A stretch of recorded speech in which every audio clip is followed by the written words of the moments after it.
Welcome to the Go Nova Entertainment Show with Fernando and Megan. I'm Fernando Miko. And I'm Megan Caulfield. Let's go.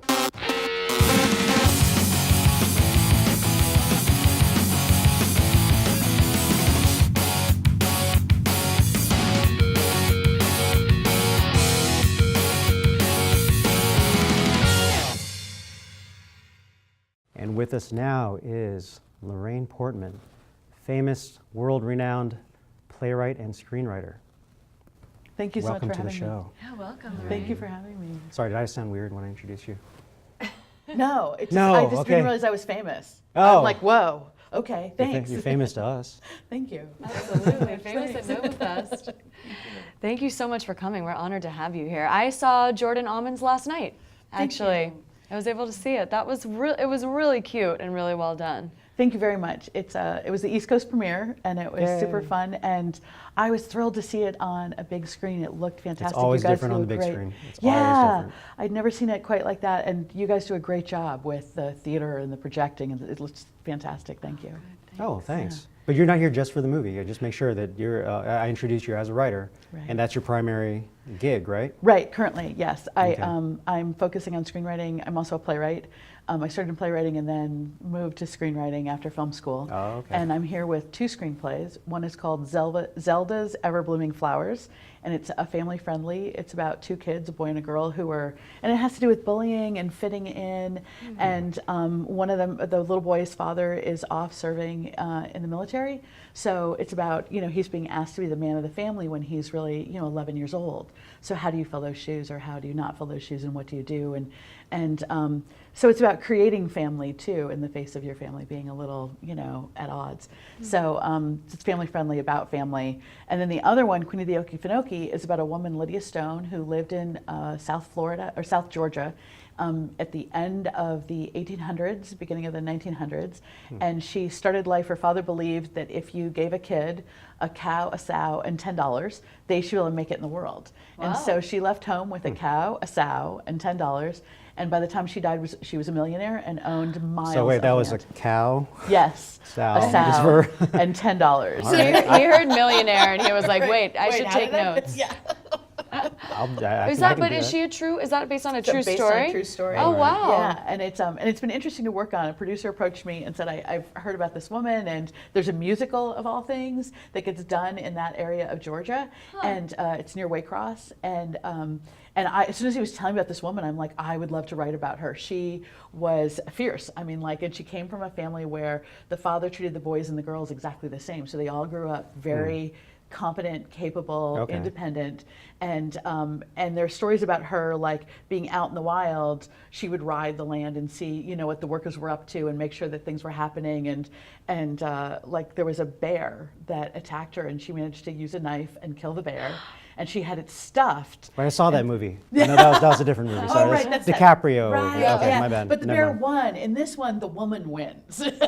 Wow, And with she a knife. stuffed- She didn't need a gun. Yeah, and she had the bear stuffed and set in the corner of the dining room. That's badass. Yeah, No so then if she was way. doing a business deal with you, she would sit you under this bear, and it was like, That oh. she killed. No way. What a Right. fun female lead role to play. Right. Can't you just see some really incredible actors playing that? Yeah. Wow. Yeah. Very cool. Yeah, so I'm super excited to be, writing that and telling a woman's story, and so. That's a great Yeah. role for Wow. that. It's just so weird because I've known you now for was it 2 years or Yeah. longer at least. Yeah. We've seen each other at Action on Film Festival, and you're just such a huge personality. It's when I start hearing you talk seriously and getting it, it's like a totally different person. I guess it's no real question. I was just making that comment. Oh, basically. well, Yeah. That was just an observation. Just throwing it out this there. isn't an interview show or anything where we interview people. Thank you. No, but you must actually need to be able to kind of be a lot of different people when you're writing, because you have to put yourself in all of these different characters' roles. You almost have to be an actor, be able to be an actor to be a writer, right. in a way. Well, a friend of mine, one of my teachers said the director is the keeper of the story, and I do some directing as well. I've done some film. I've done 5 shorts and a feature, and I do theater. Almost every year I do a theater production because it keeps you in the work and working with actors, which I think is so important.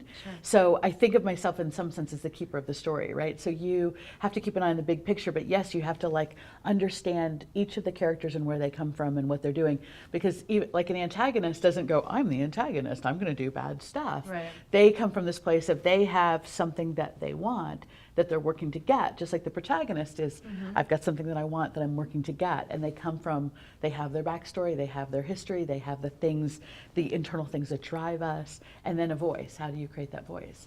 So yeah, you do, you sort of like live with a lot of different hats and a lot of voices in your head, but But that's normal, right? yeah, oh totally. Okay. We sound like we're being educated or learning for some reason. Is there a reason why? Well, I spent 10 years teaching, Ah. and my mom was a teacher, so I kind of grew up in Okay. that. Yeah, yeah. And I'm happy Fantastic. whenever I can. I did the workshop here for you guys, and I was so happy. It was super Thank fun. you for that, by the way. It was great because it was like, and I said to them, like fasten your seatbelts. We are going to do an entire semester in an hour. Like we're going to Wow. cover as much as we can. And they were like, all right. And they had great questions, and it was a great group. And I really Hope you do like enjoyed to- it yourself. I did. Okay. And I love to sort of share. When I started teaching, it's one thing to write and to sit down and figure out how do I go from point A to point B. But then when you have to talk to students, talk to other people, and go and try and help them know how to write, it's a different process of like stepping back and going, what works? How can I help someone take their ideas and turn them into a screenplay? And screenplay is very much a craft. There are certain things. Of course, it's an art. Right, exactly. And but the craft part you can teach to somebody. Like it needs this, it needs that, it needs, these are the tools that you have. So I think it's in some sense easier than a novel, which to me seem more ephemeral. But a screenplay, you have these elements that you work with. And then figuring out how to teach people helped me become a better writer. So So you're just in it for yourself, is what you're saying. She seems very No. selfish. Yeah, I got No, that. I felt that. come on. So we want you to promote your stuff. Okay. And Yes, to put it out yeah. there So to the how world. can people Okay. find you and follow you and keep up to date with what you're working on? Well, I am on Twitter at Lorraine Portman. I also have a blog that is like a website blog. It's lorraineportman.com. And then I'm on Facebook, and where else? Oh, and there's a Facebook page for Jordan Almonds. So if you're on Oh, Facebook, great. you can Jordan Yeah. Almonds and like it and follow those adventures. So Twitter is at Lorraine Portman. My website is lorraineportman.com. Super easy, right? And then Jordan Almonds on Facebook. And I tend to Excellent. post news sort of on Fantastic. all those. Yeah. Good. Yeah. Thank you so much for Thank joining you us. so much for Thank you joining for us. having me. And we hope you have a great time at the festival, and we'll look forward to hanging out more. a little Thank bit you. later. Thank you. Yeah. Thank you for having me. Thank you so much. We're going to see Our you soon. pleasure. Yes. Yeah. Okay, great.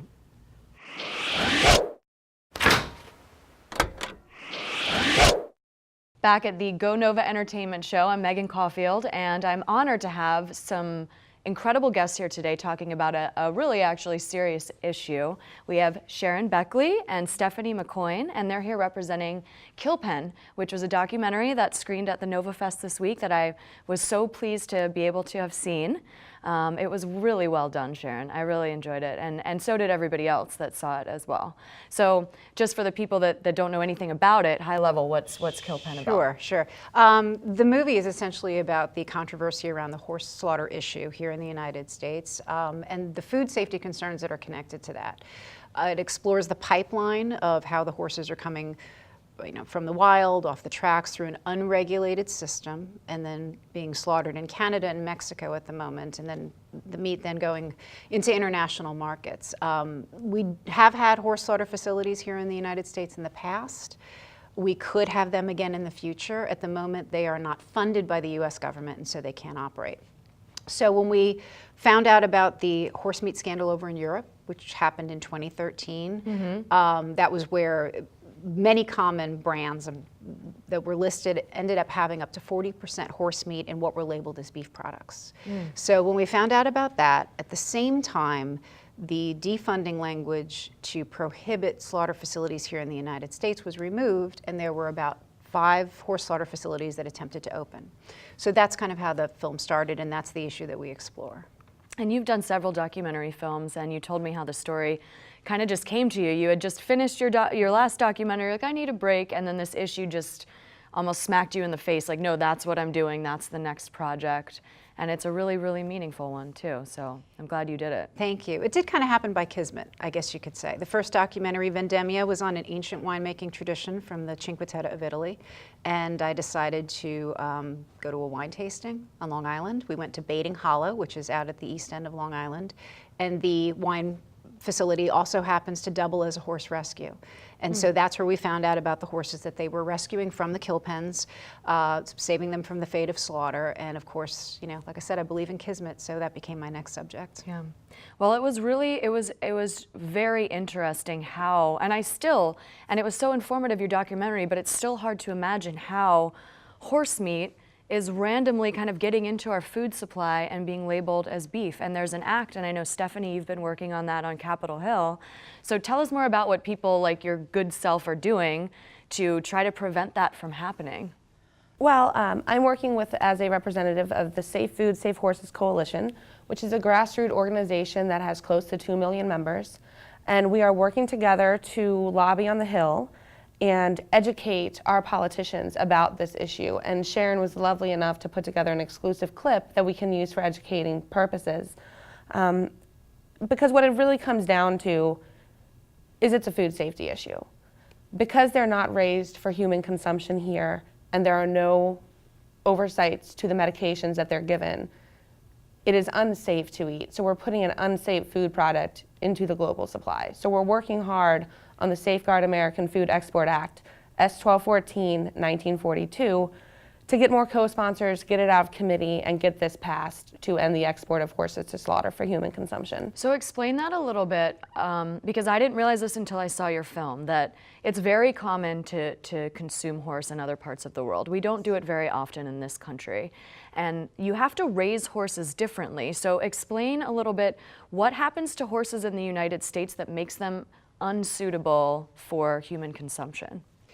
Well, we don't raise them here for human consumption. That's the main thing. And then in Europe, they do actually raise horses quite often for human consumption, and probably in other parts of the world too. But here we don't. And so the horses they're in this gray zone. It's very strange. It's the only animal, it's the only meat, consumable product that I can think of that falls through the cracks in this way. All other animals that we consume, their lives are regulated, we know exactly what they've been given and so forth. But since the horses tend to live half of their lives as companion animals, race horses, some of them wild horses, but either way, they're living their entire lives in one frame of existence. And then they go through the kill pen, and suddenly now they're a consumable product. But what happened before that time is the part that's completely unregulated. And it's very strange that we have these loopholes that allow that to happen. Right. But Stephanie can probably speak more to the specifics on the issue of the toxic meat. The biggest problem is that, as Sharon mentioned, it's unregulated. So there's a very common medication in horses around the world, but especially the United States, and it's called Bute. It's an anti-inflammatory, and it's like Advil, but for horses, right? Exactly. It's that common. Okay, it's that common that they all take them. Yes, it's if your horse is a little sore, I'm gonna go give him some Bute. It's ubiquitous in the equine world. And Bute, unlike certain drugs where there's a withdrawal period, as for any livestock, Bute is a non-permitted drug in Canada and the EU. And what that means is if that a horse has it once, a horse is not permitted into the human food chain.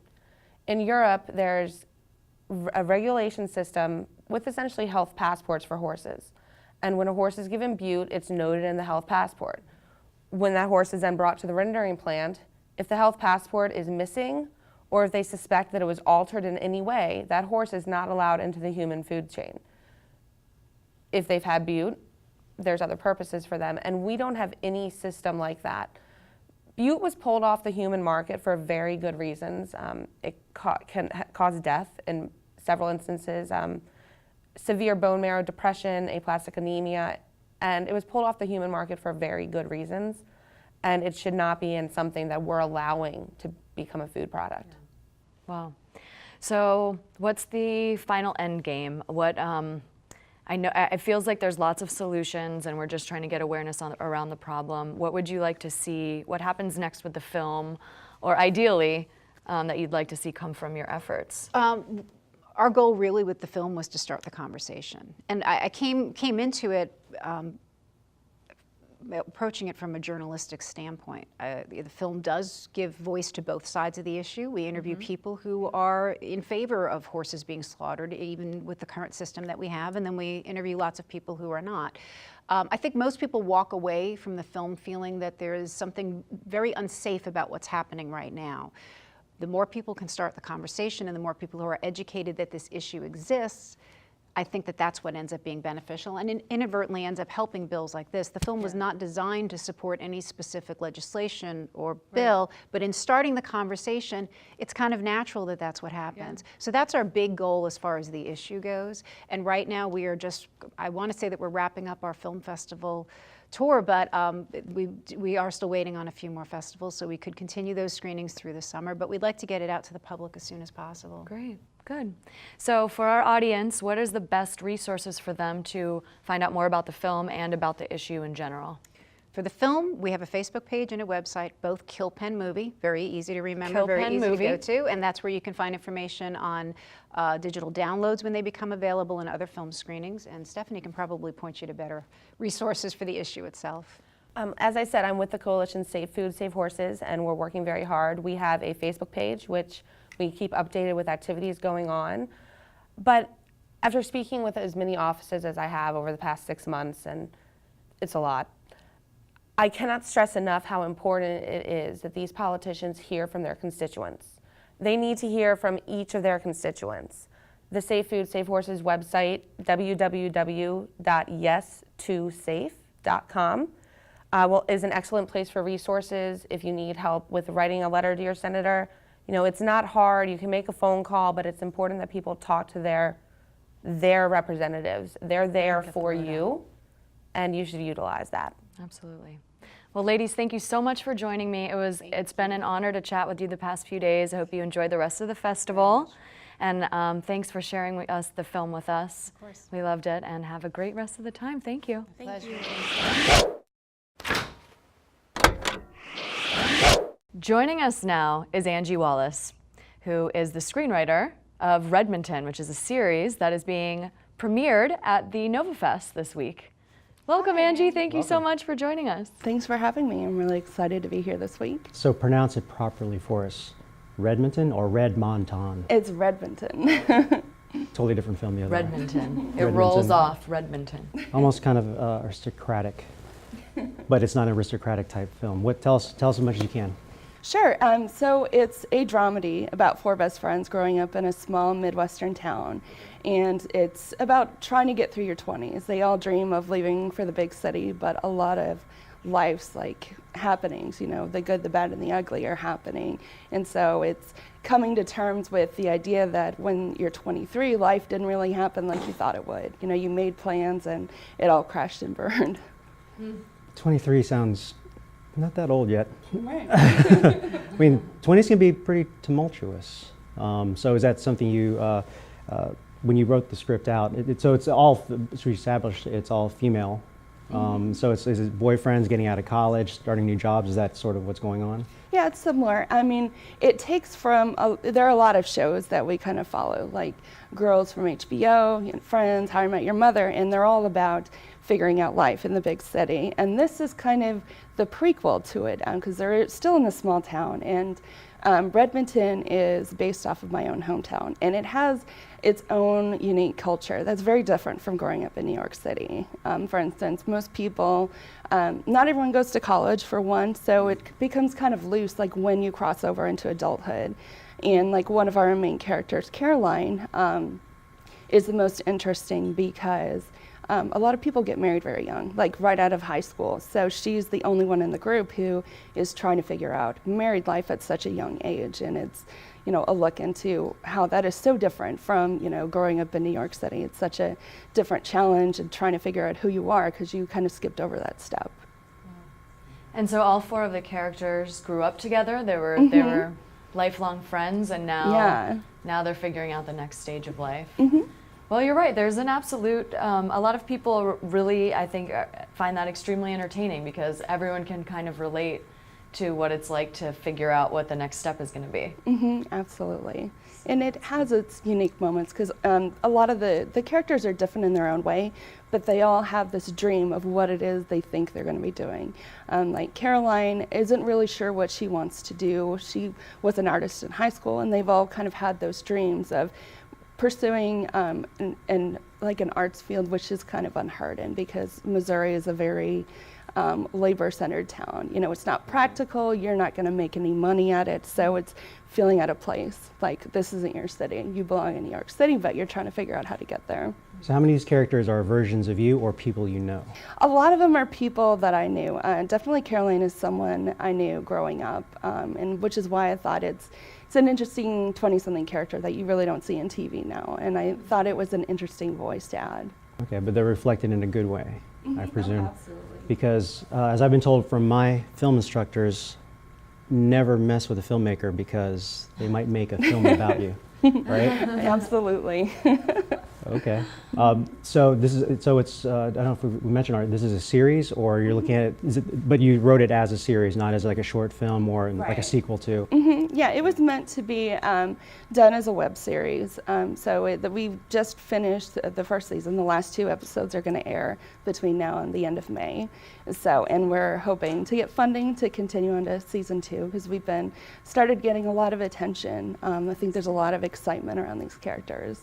Excellent. That's exciting. Is this the first web series that you've ever worked on or written? In the Definitely. past? This is my first web series that I've written, and also my first time directing at the camera. So it was an incredible experience. I mean, it was beautiful, it was horrifying, it was difficult, it You're in was kind of charge. crazy. It stops at you. Yeah, It was a dramedy. Oh, absolutely. I mean, but it's crazy. Like, we took all summer, like filming on weekends and sometimes working like 14-hour days. I broke my ankle the first weekend on Oh my set, goodness. but we still had to shoot the next day. So I just, put a strap around my ankle and was like, let's get to it, 'cause I didn't Wow. want to stop. That's incredible. Well, something always happens. If Oh yeah, something always goes wrong. You have to plan for pretty much every scenario. Where did you film the series? We filmed it all over DC, which was really exciting. We had we partnered with some people who own Airbnbs around the area. Oh, excellent. So that's how we Okay, were that's able smart. to like design some of these apartments for the characters, and that was a lot of fun. Oh, wow. Yeah. Now, is Redmonton supposed to be a more Midwestern town? So you had to make Northern Oh, Virginia yeah. and DC kind of feel more Midwestern. But I guess Yeah. there's a lot of land There's around some here, a good lot of areas for places to do that. Yeah, Sure. Definitely. Diverse areas in Northern Virginia we have. So are there any nuances, like any kind of slang, or just even the pacing, the way they talk? Is that big a jump from that part of the country? Yeah, I mean, there is a little bit of slang. I mean, did you even there's a coach lot them at of- all for that, or did they? Yeah, I mean, even from day one, like when we did the table read, when we were still in pre-production, Okay. I worked a lot with the actors on developing their characters because it was really the authenticity piece that was really crucial for it, and making sure that they had that chemistry, because we worked a lot improving some scenes, so there's some extra dialogue that, we wanted to make sure had the freedom to not just be what was on the page, but could be more of a collaborative Little piece. discovery. maybe? Yeah. Okay. Was wardrobe even part of that too? Oh yes, Okay. definitely. We had an amazing person on set that did all of our big set designs. Since it's a show about 20s, we had a lot of parties that we had to dress and everything. So Oh, neat. yeah, That You must have didn't- been fun. You didn't use real drinks, right? You used water or. no, they were real drinks. Oh, that's still supposed to be a no. I want to go on your set because that's usually a no-no because then hey, it's I'm a free submitting throw. for No. season 2, for sure. Well, Fantastic. that sounds like fun. So I spoke with you the other night here at the Nova Fest, and we're so honored to have you here. You lived in Northern Virginia for a while, but now you live in Portland. So Yeah. that's a really big change. Are you going to continue? You'll come back and film season 2 Oh, in the definitely. area? I Excellent. mean, we already started. Well, I started writing season 2 while we were still producing for season 1, because there were just so many exciting ideas at the time. So, I mean, a lot of it's ready to go. We're looking at opportunities for funding, but I'm all set to, fly out here and pick up where we left off. And you're going to be able to get schedules and people on board. Yeah, I Okay, mean, 'cause our that's crew is hard. so passionate about this project, which I think is Okay. really crucial for something that takes Sure. up so much time. And, you know, they're all waiting to hear, like, when we're going to be back on set, you know. It's really became much like a family, spending so much time together, you know, eating meals together and working together for so long. It was Fighting fantastic. together? No, on set. Everybody's happy on set? Oh, yeah, No, I mean- really?